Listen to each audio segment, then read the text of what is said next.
Picture this. Two people pass each other on a quiet street, walking in opposite directions. Nothing unusual, nothing remarkable. And yet, according to modern physics, those two individuals may disagree about what is happening right now in an entirely different galaxy.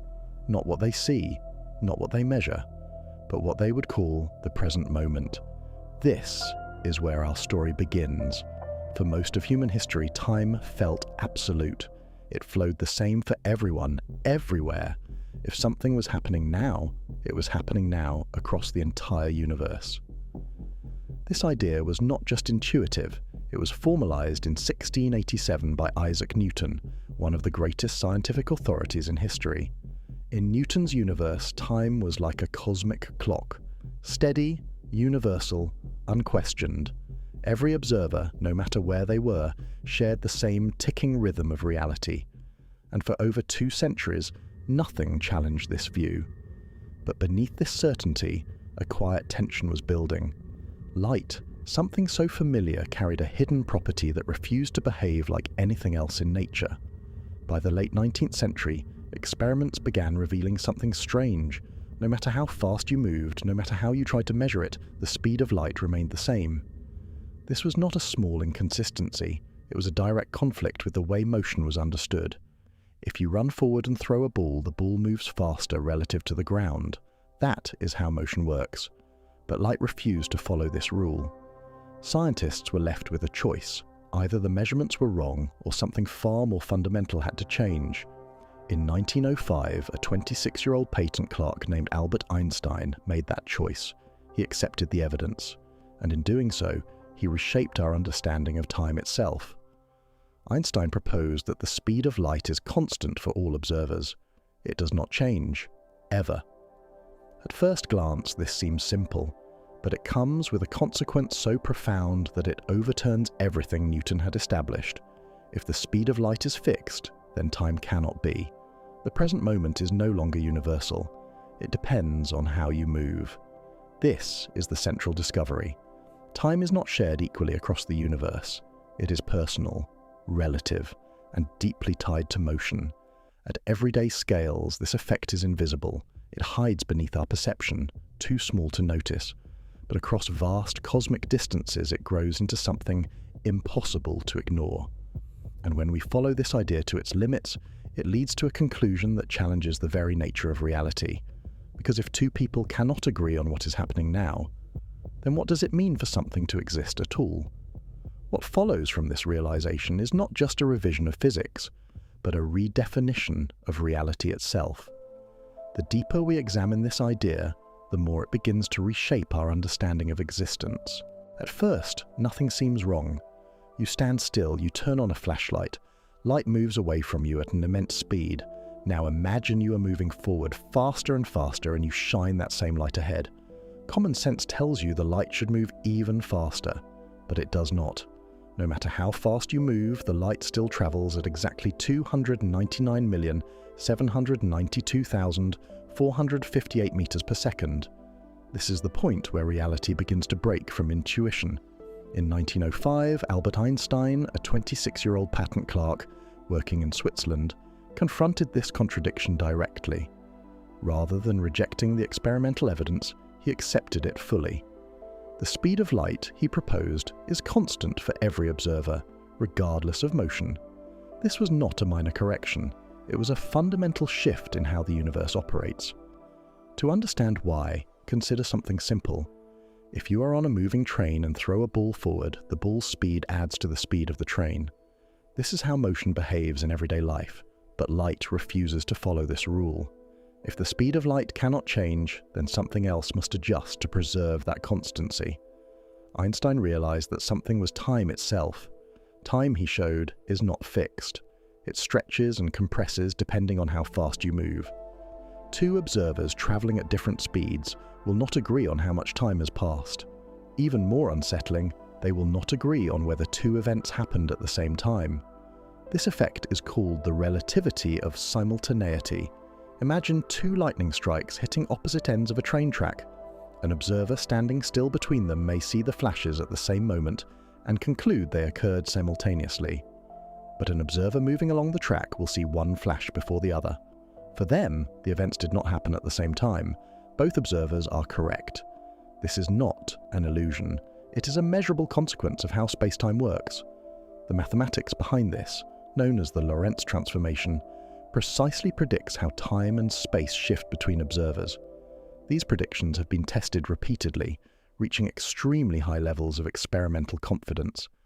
At everyday speeds, these differences are far too small to notice.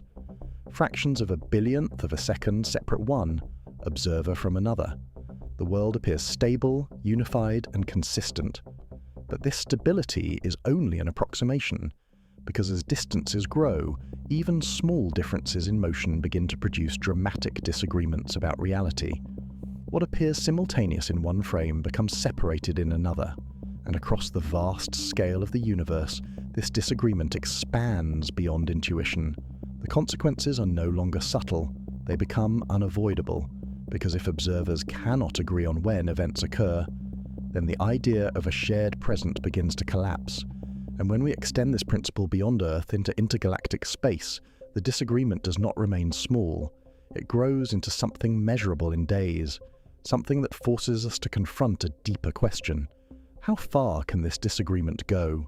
Two people walk past each other on Earth at an ordinary pace. No machines, no rockets, no extreme speeds. And yet, according to the laws of physics, they can disagree about events happening in another galaxy. By days. This is not a thought experiment built on speculation. It is a direct consequence of Einstein's 1905 theory of special relativity. To understand this, we extend the principle of simultaneity beyond Earth. We leave behind familiar distances and step into intergalactic space, where scale amplifies every subtle effect. The Andromeda galaxy lies approximately 2.5 million light-years away. That is about 2.365 times 10 to the 22nd power meters, a distance so vast that light itself takes millions of years to cross it. Now, consider two observers on Earth moving relative to each other at just 1 meter per second.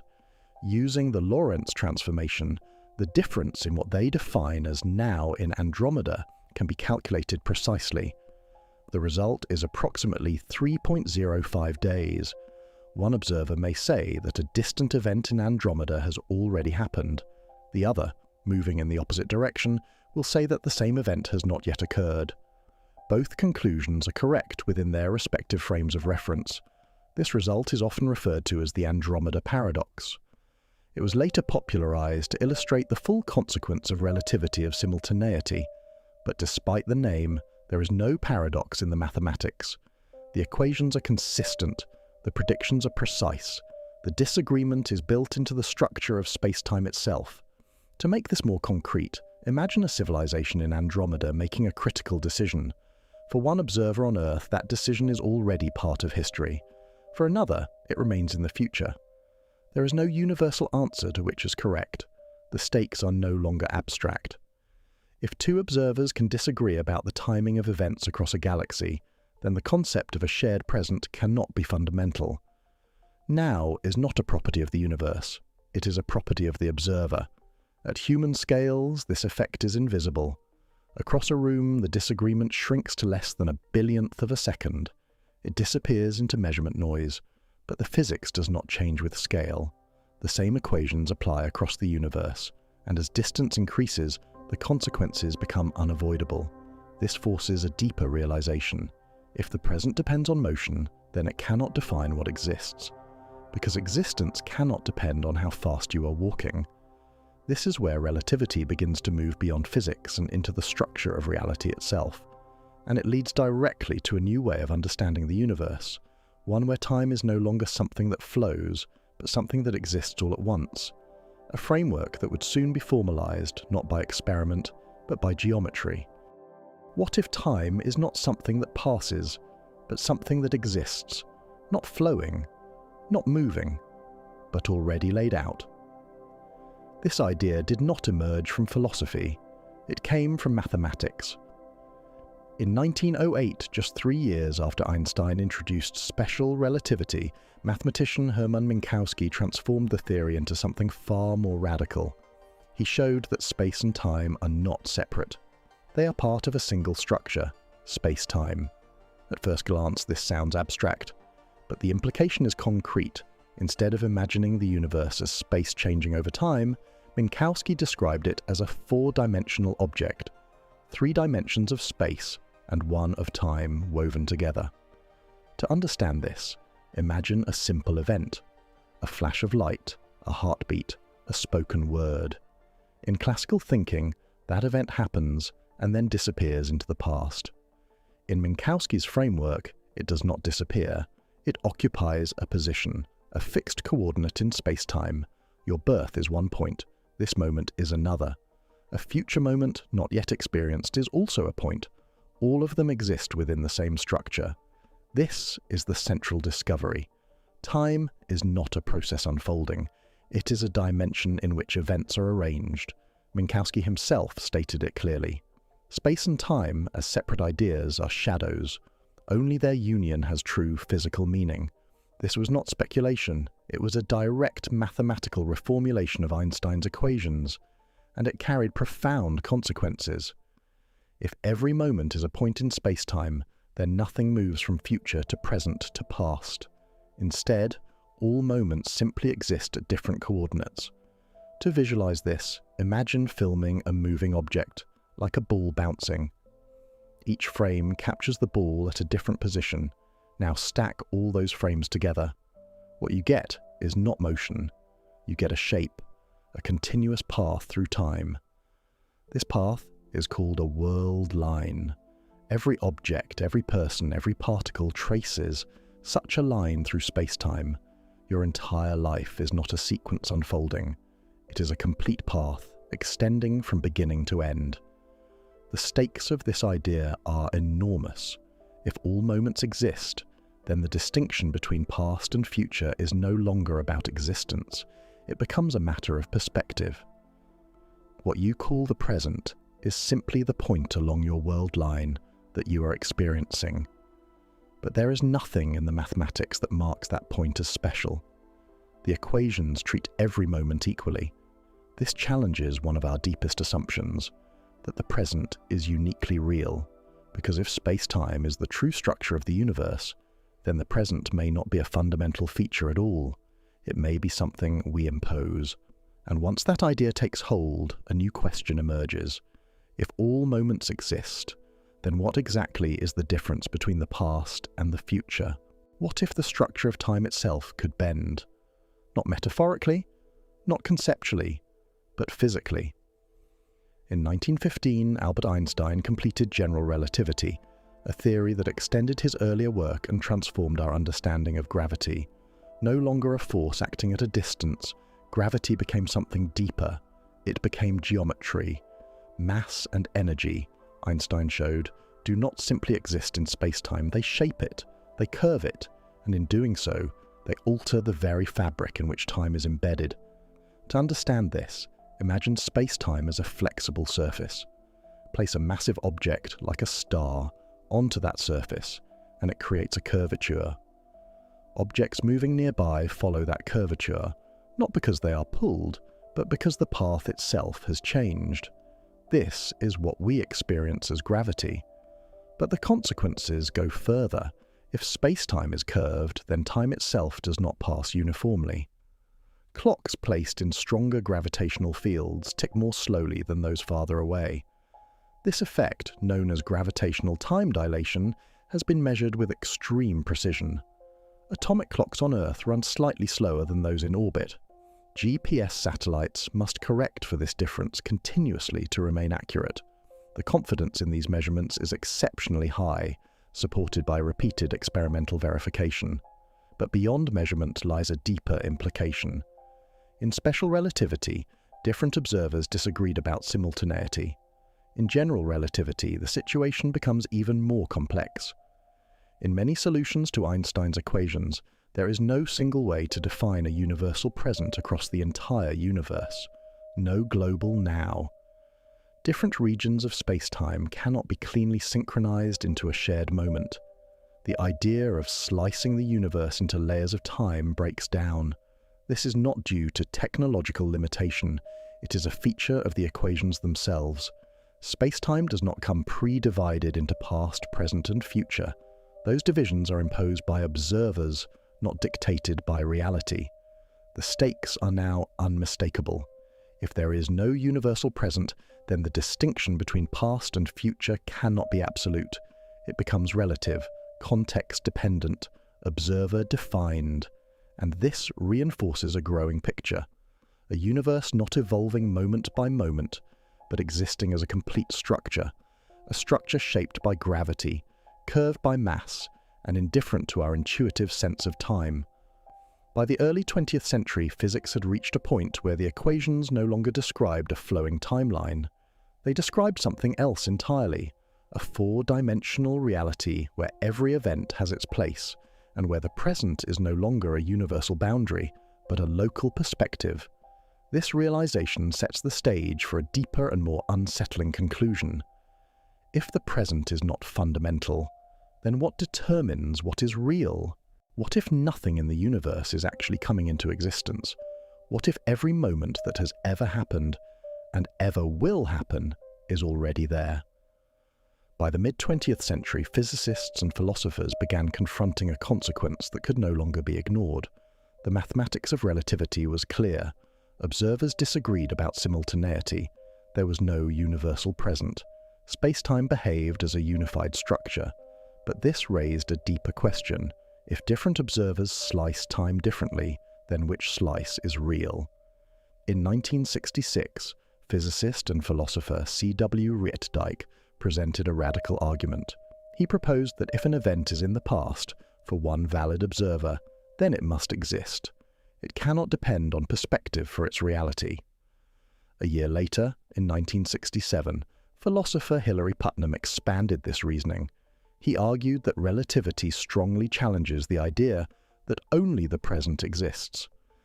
Together, these ideas formed the foundation of what is now called the block universe. In this picture, space-time is not something that evolves. It is a complete four-dimensional structure. Every event, past, present, and future, exists within it. To understand this, imagine a book. Every page exists at once. The beginning, the middle, the ending. A reader experiences the story one page at a time, but the entire narrative is already there. The block universe suggests reality may work in a similar way. Your life is not unfolding moment by moment. It is a continuous path within space-time, a world line extending from birth to death. Each moment exists at its coordinate, whether you have experienced it yet or not. This is the central discovery. The distinction between past, present, and future may not reflect what exists. It may reflect how we perceive. The stakes are profound. If the future exists in the same way the past exists, then the flow of time is not a fundamental process. It becomes an emergent experience, tied to consciousness rather than physics. This idea does not come from speculation alone. It arises from taking relativity seriously, yet it is not universally accepted. Some physicists embrace the block universe as the most natural interpretation of the equations. Others argue that the mathematics does not force this conclusion. In 2021, philosopher Yaron Sheffer revisited these arguments, suggesting that the link between relativity and the block universe may not be as straightforward as often presented. The debate remains open, but the direction of the equations is difficult to ignore. If space-time is the fundamental structure, then all events must be contained within it. Nothing is added, nothing is removed, everything simply is. And once this idea is taken seriously, another challenge emerges. If all moments exist equally, why does time feel like it moves? If time is not absolute, then how do we know any of this is real? Not imagined, not philosophical, but physically measurable. The answer lies not in theory, but in precision. By the mid to late 20th century, relativity had moved beyond equations and into experiment. Scientists began testing its predictions with increasing accuracy, using instruments capable of measuring time itself with extraordinary sensitivity. One of the most important tools in this effort was the atomic clock. These clocks do not rely on mechanical motion. They measure time using the vibrations of atoms, stable and consistent to an astonishing degree. Differences as small as billionths of a second can be detected. With such precision, the predictions of relativity could finally be tested directly. And they were. Clocks placed at different altitudes, experiencing different gravitational strengths, were found to tick at slightly different rates. Clocks flown on aircraft returned with measurable shifts in time compared to those on the ground. These results were not anomalies. They matched Einstein's equations exactly. The confidence in these findings exceeds the standard threshold used in physics. The agreement between theory and experiment reaches beyond 5 sigma, meaning the probability of error is extraordinarily small. Relativity is not just consistent, it is precise. And yet, despite this certainty, there is a limit. At human scales, the effects are almost invisible. Across the diameter of Earth, even a relative motion of 1 meter per second produces a time difference of only a fraction of a nanosecond. Too small to perceive, too small to matter in daily life. This creates an illusion of uniform time, but as distance increases, the same equations produce dramatically larger effects. Across millions of light years, those tiny differences expand into days. The physics does not change, only the scale does. This introduces a subtle but critical challenge. We cannot directly experience the structure that relativity describes. Our senses are tuned to a narrow range where its effects appear negligible. We rely entirely on instruments, mathematics, and consistency across experiments. And so far, every test has pointed in the same direction. Time is not universal, but measurement alone cannot answer the deeper question. It can confirm how time behaves. It cannot fully explain what time is. This is where certainty begins to give way to interpretation. Because once the equations are trusted and the measurements confirmed, we are left with a picture of reality that does not match our intuition, a universe where time stretches, bends, and depends on perspective. And yet, within that universe, we experience something entirely different. We feel time passing, moment by moment, second by second, a continuous flow. If the equations are correct, then that feeling requires an explanation. Not in physics alone, but in the nature of perception itself. Time feels like it moves. Every second passes. Every moment replaces the last. The future approaches. The present unfolds. And the past fades away. This experience is undeniable. And yet, according to the laws of physics, it may not be real. By the late 20th and early 21st centuries, scientists began to examine time not just as a physical quantity, but as a psychological experience. If space-time is a complete structure, then the sensation of flow must come from somewhere else. It must come from us. Neuroscience offers a starting point. Experiments studying human perception have identified what researchers call the specious present. This is the short window of time that the brain treats as the present moment. It is not instantaneous. It lasts roughly 2 to 3 seconds. Within this window, events are grouped together and experienced as happening now.